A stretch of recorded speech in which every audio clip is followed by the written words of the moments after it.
Hello beautiful people, you're welcome to my channel. If you're new here, please join the family, subscribe and turn on your notification bell. We have a lot to learn in this channel, so please stay with us. Today we'll be learning how to make this free dress with halter neckline. We'll be using rope for the halter neckline. I'm making this dress for a plus size person. You will notice it in the measurements. I've gone ahead to create a starting line, and then I will mark out my vertical measurement. That's my bust point and the waist line. Okay, bust point, waist line. Take your measurements and then mark them out. Okay, then for the dress length, this pattern paper will not is not long enough. I can just use the end of the pattern paper as my dress length, but we are going to extend it in our fabric. I'll go ahead and draw a straight line across.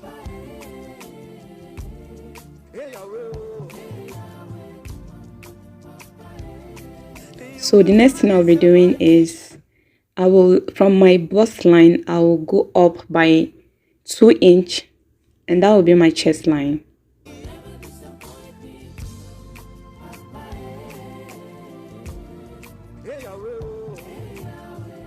My chest line, my bust point, my waistline, and the dress length.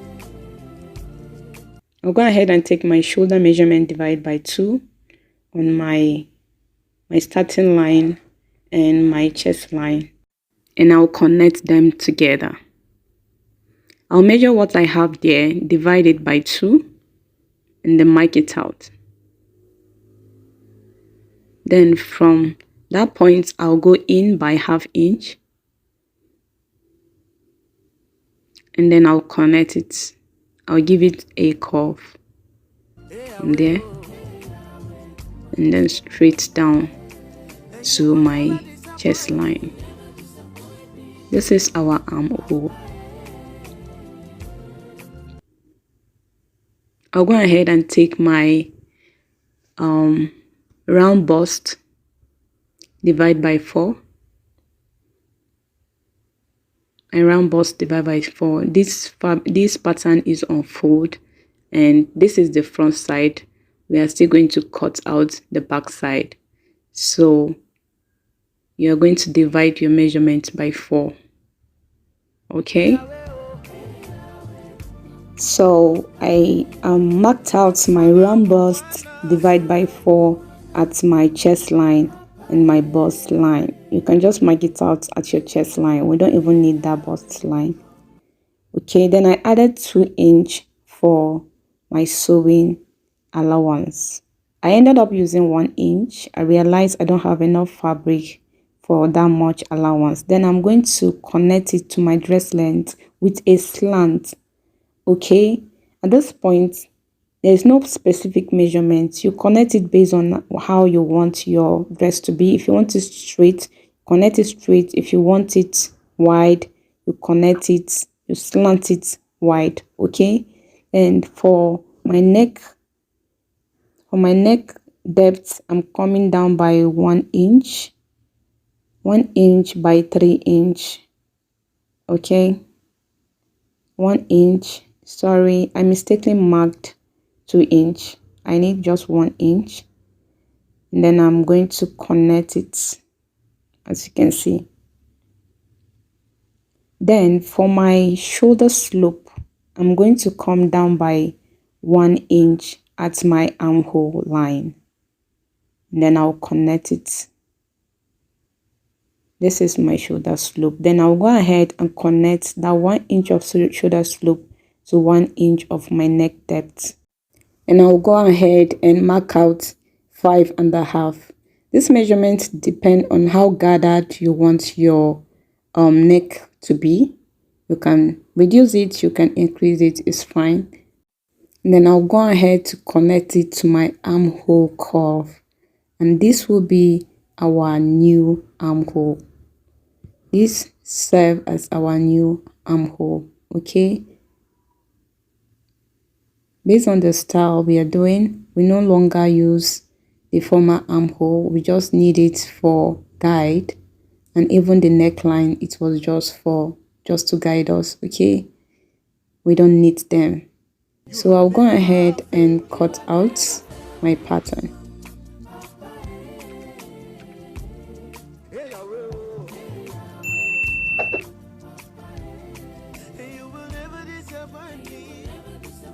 Like I said, I ended up using 1 inch for my allowance.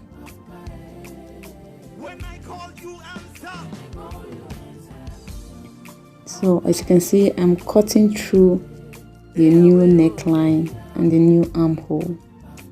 Ta-da! This is what we have. Okay, I'll go ahead and use my pattern to cut out the fabric, and then we'll use our front fabric to cut out the back piece. Okay, so I'll place my pattern and cut out my front piece. From the shoulder line, I'll be going up by 1.5 inch. That will serve as our casing for the rope we are using. Okay, and then at the armhole, I'm going out by 1/2 inch for allowance. And I'll go ahead and cut out. That 1.5 inch, like I said, is for our rope casing.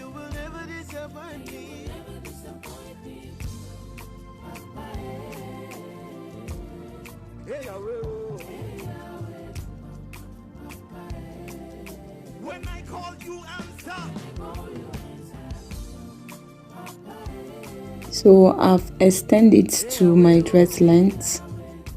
As you can see, our pattern wasn't enough, so put that in mind.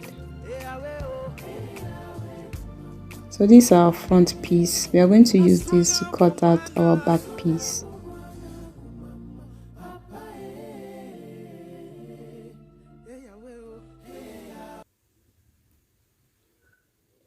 For my back piece, I'm going to be leaving 1/2 inch at the back for my joining. As you can see, my back is open, so I need to leave 1/2 inch to join it together. I'm just using the front piece to cut out the back piece. So you just press it and cut it out. The only difference is the allowance at the back.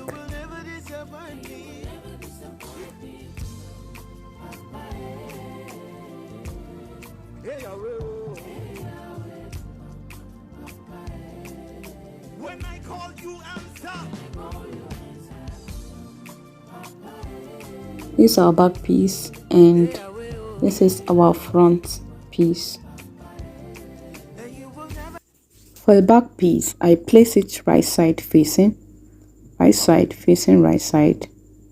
Then I've gone ahead to stitch down the allowance, the 1/2 inch allowance I left. But before then, I marked out my 1.5 inch for our casing, and then I came down by 6 inch. From the 1.5, I mark out 6 inch, and I start my stitching from there downward. This is how it is. Okay,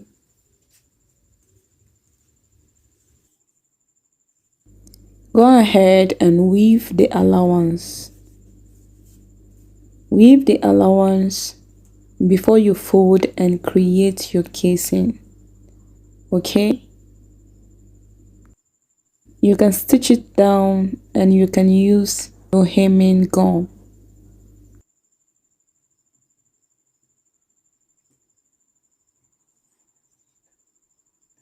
Just gum it if you don't want your stitch to show, and then before you create your casing, making use of the 1.5 inch we left for the casing.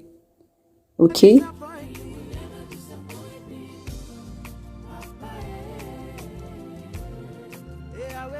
So the next thing is to stitch down our front piece and the back piece together, right side facing. You stitch the two sides together, and then we'll be using a bias for the armhole, and then we'll create a casing at the shoulder. Okay, so for the armhole, I'm using a bias, as you can see, and the wrong side of my fabric is facing up. This is my armhole. See how wide it is. I'm making it for a plus size person. Okay, so placing my bias the right side on the wrong side of my fabric, and then I'm going to stitch across the crease line.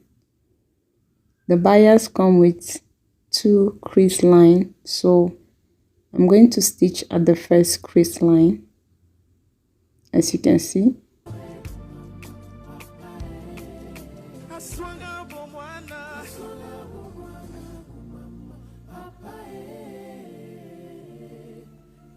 I'll stitch it all round the armhole. So I'm done stitching it.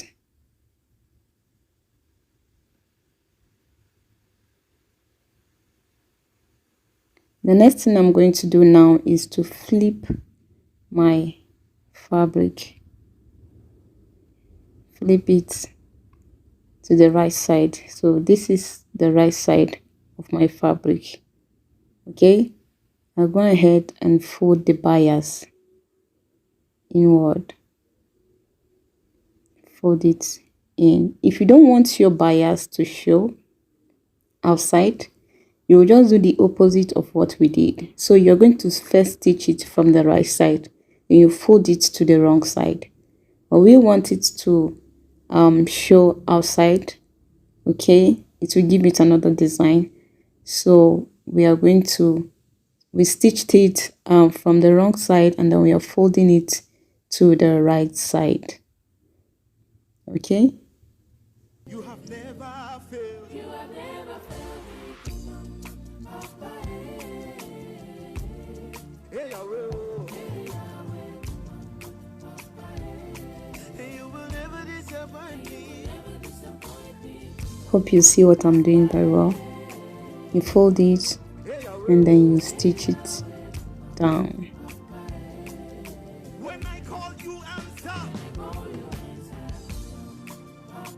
So I'm going to do it all around, and then I will show you how it looks.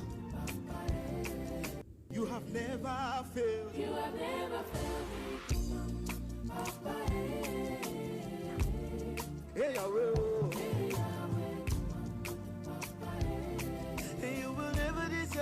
Always stop stitch at the end, at the beginning and the end of your stitching, so it will not lose. Okay, so this is our neatly finished bias binding.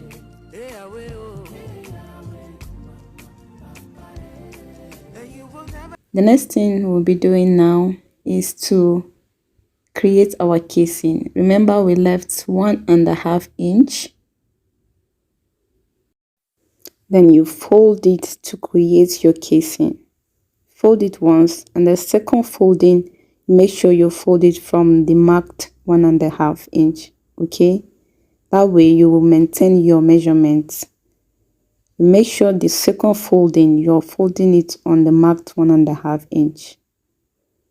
Otherwise, it will affect your measurements. You may shorten it or even make it longer. Okay,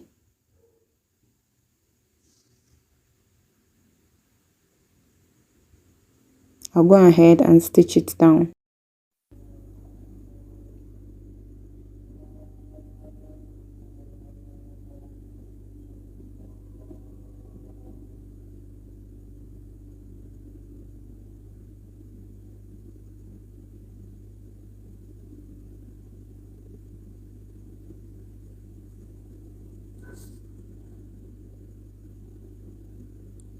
See how it looks at the front side. For the rope, I'm going to be using my bias. You can use the same fabric with your material. You can use your material.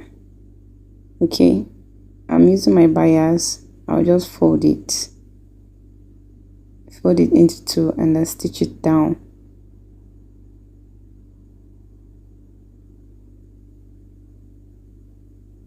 You can use your fabric. This fabric is stretchy, so I don't want to use it for this.